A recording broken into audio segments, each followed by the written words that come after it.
और तपस्या करके भगवान के दर्शन मिले तो भगवान से प्रार्थना की कि प्रभु आप इस दलदल में हमें डालना चाहते हो, इसलिए हमको प्रकट किया है।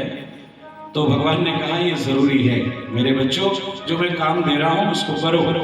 लेकिन दोनों ने कहा कि हम ठीक है, आप हमारे सर्वस्व हैं, आपकी बात को हम मानेंगे, लेकिन आप वचन दीजिए। क्या? चाहूं तुम ही समान सुत। हम अगर सृष्टि की रचना करेंगे तो हमें आप जैसा पुत्र चाहिए। भगवान ने कहा ये तो गड़बड़ है, हम तो सिंगल पीस हैं, अपन जैसा कोई दूसरा तो है नहीं, मेरे जैसा तो नहीं हो सकता, लेकिन जाओ मैं तुम्हें वचन देता हूं कि तुम्हारे यहाँ संतान के रूप में मैं स्वयं बेटा बन करके आऊंगा। और फिर दोनों प्रसन्न हुए, आए महाराज। यहां पर सृष्टि की रचना प्रारंभ की। तीन बेटियों ने जन्म लिया, जिनका नाम था आकुति, प्रसूति और देवहूति। 2 पुत्र हुए महाराज, उत्तानपाद और दूसरा प्रियव्रत। 2 बेटे 3 बेटी। आगे बड़ी हो गई कन्याएं, लेकिन माँ बाप की चिंता एक ही होती है, क्या? कि हमारी बेटी के हाथ समय से पीले हो जाए। लेकिन करें कैसे?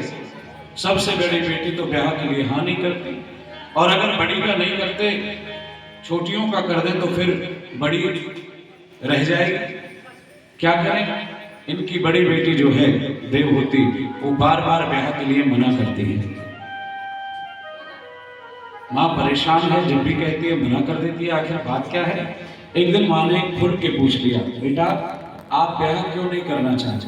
देखो तुम्हारी छोटी बहनें भी ब्याह योग्य होती चली जा रही हैं, क्यों नहीं चाहते आप ब्याह करना? अच्छा चलो ठीक है, ऐसा तो नहीं कहीं तुमने किसी को अपना पति मान लिया हो, कोई पसंद आ गया हो? मुझे बता दे बेटा, मैं कर दूंगी ताकि इन दोनों का रास्ता साफ हो सके। प्रेम से बोलो। आज देवहूति ने अपना मुख खोल दिया माँ के आगे। माँ वैसे तो मेरी ब्याह की कोई इच्छा नहीं है, पर यदि आप पूछ रही हैं तो बताती हूँ कि मैंने मन ही मन कर्दम ऋषि को अपना पति मान लिया है, और ये संकल्प लिया है कि ब्याह करूंगी तो कर्दम ऋषि के साथ में, अन्यथा ब्याह की मेरी कोई इच्छा नहीं है। जैसे कहा कर्दम, माता देवहूति तो पूछे पड़े, क्या बोला तूने कर्दम? बोले हाँ कर्दम, क्योंकि महाराज संस्कृत का शब्द है कर्दम, और कर्दम का अर्थ होता है कीचड़। महाराज कर्दम ऋषि ऐसे हैं जिनके पास ना रहने को मकान है, एक टूटी फूटी झोपड़ी बना करके रहते हैं जंगल में, ना कोई रूप सौंदर्य है, अति वृद्ध है, शरीर भी जर्जर है। तो फिर देवहूति ने, कर्दम ने ऐसा क्या देख लिया जो ब्याह करने के लिए इतनी पसंद होगी? कुछ तो देखा होगा। देवहूति तो अति सुंदर थी महाराज, इतनी सुंदर थी कि उसका नाम देवहूति इसलिए पड़ा कि वो एक दिन स्नान करके अपने बाल सुखा रही थी अटारी पर, स्वर्गलोक से देवता उड़ करके जा रहे थे, और जब नजर पड़ी देवहूति पे, उसके सौंदर्य पे, तो बेहोश हो गया वो देवता, धरती पर आकर के गिर गया। इतनी सुंदर। तो फिर ऐसा क्या था जो कर्दम ऋषि में उस देवहूति ने देखा? महाराज हमारी संतानें भी बहुत कुछ देखती हैं, हर व्यक्ति का अंदाज अलग अलग है। बाप चाहेगा कि मैं अपनी बेटी का ब्याह ऐसी जगह करूं जिसका बहुत बड़ा व्यापार हो, बहुत बड़ी कोठी हो, मेरी बेटी आराम से रह सके, ये बाप की इच्छा है। माँ बाप यही चाहते हैं, और माँ सोचती है कि इसको अच्छा कुल, अच्छा परिवार मिल जाए, मेरे जैसी इसको माँ मिल जाए, ताकि इसका गुजारा हो सके। महाराज बेटी सोचती है कि मुझे यदि पति मिले तो गोविंदा जैसे मिले। आज वालियों की बात कर रहा हूं, सोच अपनी सज्जनों याद रखना, ये सौंदर्य जो है विवाह की कसौटी, संबंध की कसौटी, प्यार की कसौटी कभी नहीं हो सकती है। मान लीजिए आपने बिल्कुल आज के ऋतिक रोशन से शादी कर ली, या फिर अपोजिट भी हो सकता है, श्रीदेवी से शादी कर ली आपने, ले आए बहू बना करके, दूसरे दिन कुछ ऐसा योग हुआ कि गीजर फट गया और फिर बहू के मुंह पर पानी पड़ गया, जो सौंदर्य था वो मिट गया, अब कुरूप हो गई, तो क्या आप रिश्ता तोड़ दोगे? तो इसका मतलब ये है कि सौंदर्य कभी भी रिश्ते की कसौटी नहीं बन सकता है। हम लोग मैट्रिमोनियल्स में आजकल एड निकालने लगे। पहले एक बुढ़िया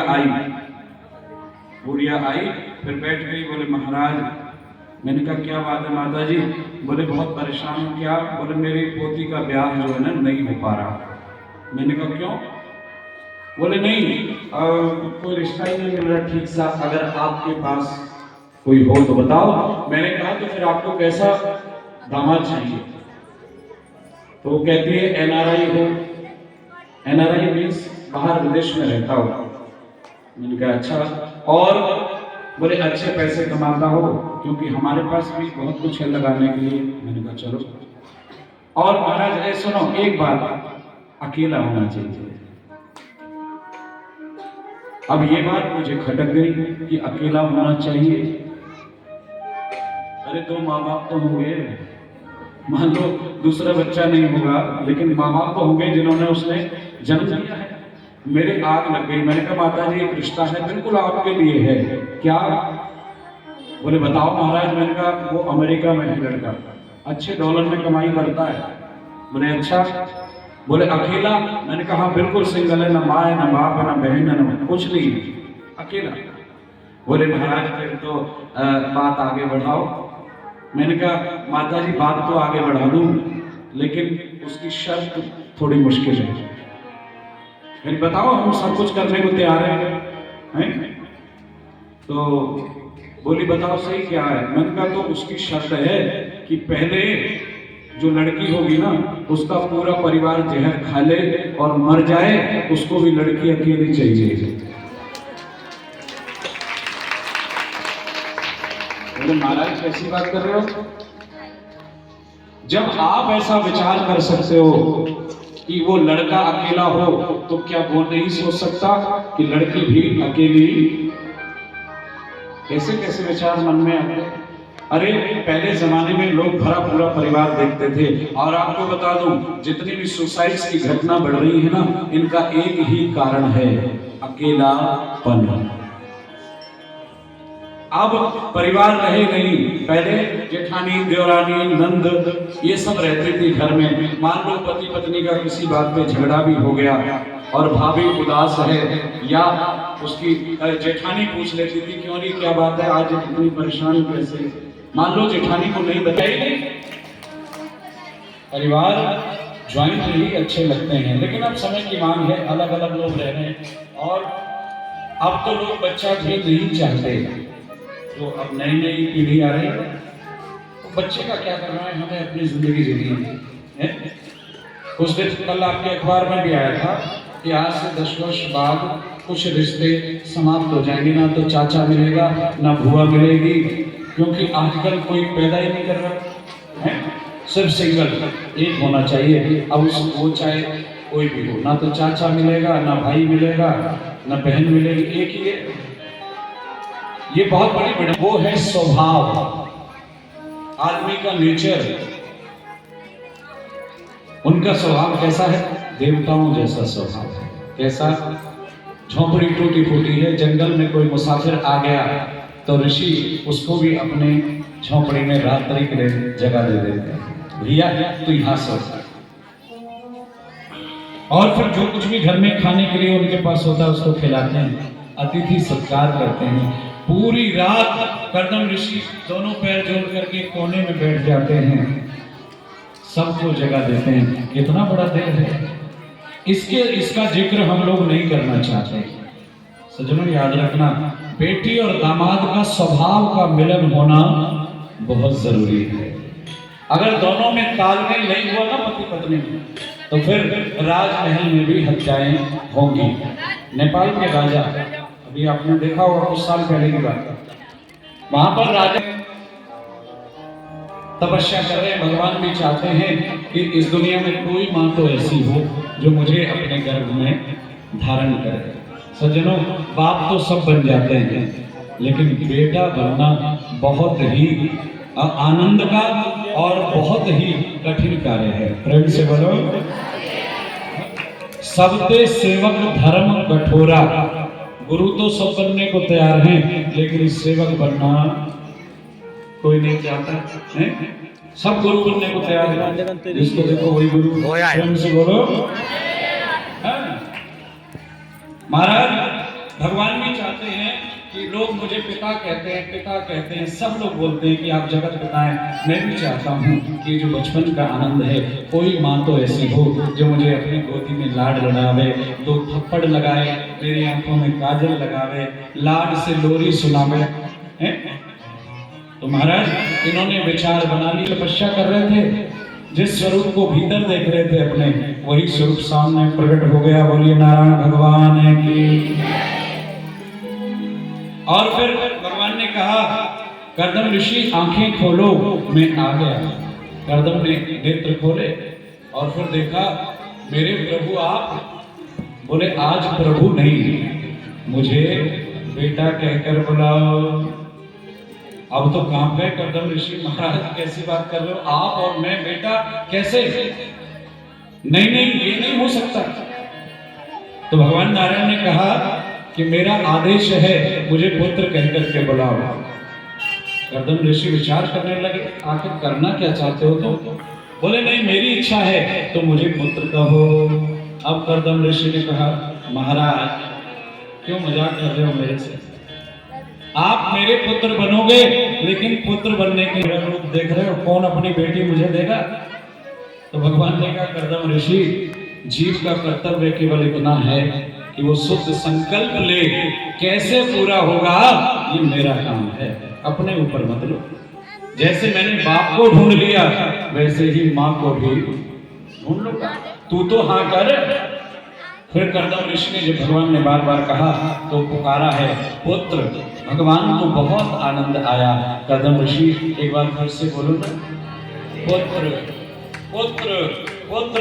और भगवान के नेत्र बंद होते चले जा रहे हैं, क्योंकि पहली बार किसी ने उनको बेटा कहा महाराज। और कहा बस बस बस, अब मुझे विश्वास हो गया। इतने में ही महाराज मनु अपनी बेटी देवहूति को लेकर के आ गए दरवाजे पर। जैसे ही भगवान अंतर्ध्यान हुए, वैसे ऋषि उठे और देखा महाराज मनु और महारानी शतरूपा और उनके साथ उनकी बिटिया देवहूति तीनों आ गए। ऋषि ने स्वागत किया, जो कुछ भी था 3 आसन बिछा दिए और इशारा कर दिया, प्रभु विराजे, राजा है। बैठ गए मनु और शतरूपा। अब देवहूति विचार करने लगे, क्या कि महाराज जिसकी पत्नी बनने जा रहे हैं, क्या करें? ये खुद मेरे लिए कुर्सी बिछा रहे हैं, इस पर बैठूंगे न बैठूं? अगर बैठती हूँ, पहले जमाने में जब लड़की देखने जाते थे ना बेटे के लिए, अगर बैठती हूँ तो पति ये समझ जाएगा कि ये मेरी सेवा करने नहीं करवाने आ रही है, मेरे लिए आसन पर फट से बैठ गई। और नहीं बैठती हूँ तो फिर पति के दिए हुए आसन का अपमान होता है। और तो क्या करो?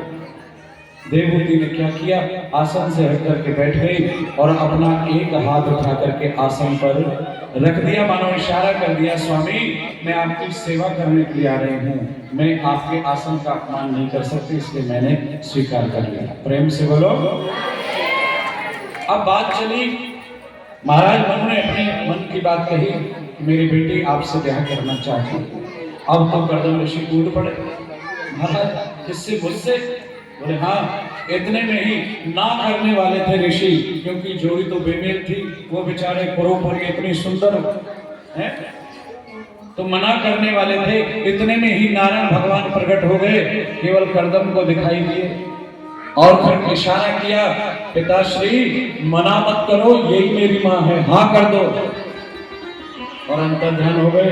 अब क्या करें बेचारे, भगवान का इशारा है तो कह दिया चलो ठीक है, जैसी आपकी मर्जी। पानी गए ऋषि की समाधि लग गई, समाधि में चले गए और एक आध दिन के लिए नहीं, 10,000 वर्षों तक समाधि में रहे, लेकिन देवहूति इधर से उधर नहीं हुई। क्यों? सच्ची पत्नी का यही स्वभाव होना चाहिए, पति बीमार हो, रोगी हो, निर्धन हो। ये रामचरितमानस में सती अनसुईया ने जानकी जी को शिक्षा दी है कि बेटा अगर पति निर्धन हो और अपंग हो या उसकी दशा ना हो तो भी पति का त्याग करना नहीं चाहिए। प्रेम से बोलो।